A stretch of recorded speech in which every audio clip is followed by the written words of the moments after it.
हमारे यहाँ कब कहा गया है, जाति न पूछो साधु की। ये केवल उनके लिए नहीं, इसका मतलब ये था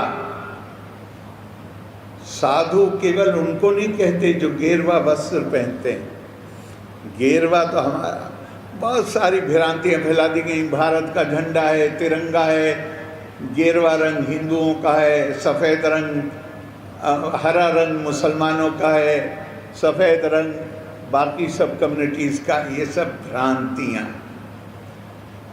अज्ञानता के कारण ये भ्रांतियाँ फैलाई गई। जिसे हम केसरिया या गेरवा रंग कहते हैं, अपनी पुस्तकों को पढ़िए, वो त्याग का रंग है। त्यागे केन अमृतत्व। दुनिया में आप कोई भी, आप पढ़ाई करते हैं, मैं आपसे कहता हूँ आप पढ़ाई करते हैं,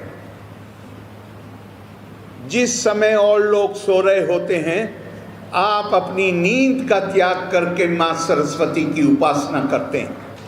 त्याग।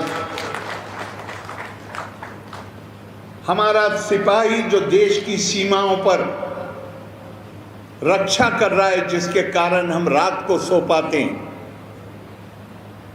वो अपनी हर चीज का त्याग कर। मैं कहता हूं जो सुरक्षा में लगे हुए हमारे अपने अंदर जो पुलिस फोर्स है,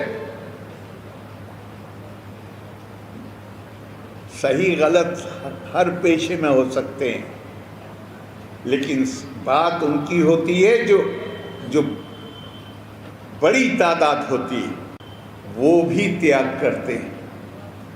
गुरु भी त्याग कर, बगैर त्याग के जीवन बन ही नहीं सकता।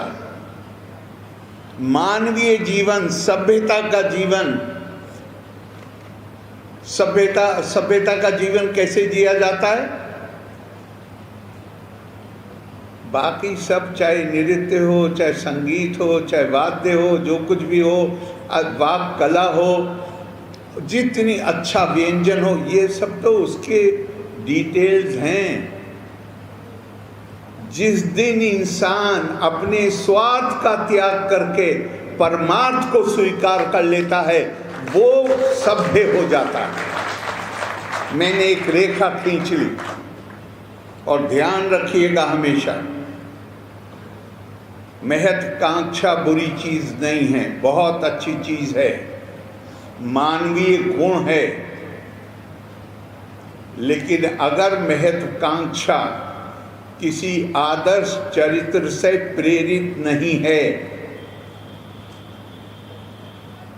तो वो खालिस अराजकता में बदल जाती है। तभी तो हमारे लिए भगवान राम मर्यादा पुरुषोत्तम है। मर्यादा, हमें ये चीजें चाहिए, लेकिन इन चीजों को प्राप्त करने में हम मर्यादा का उल्लंघन नहीं करेंगे। शासन भी वही। शासन का मतलब ये नहीं है, और खासतौर से लोकतंत्र में कहा गया कि एक निश्चित समय के लिए आपके पास सत्ता आती, लेकिन सत्ता का स्रोत तो आम आदमी। इस चेतना के साथ सत्ता का दुरुपयोग होना है कि सत्ता का मालिक मैं नहीं हूं, सत्ता के मालिक इस देश के आम जन हैं।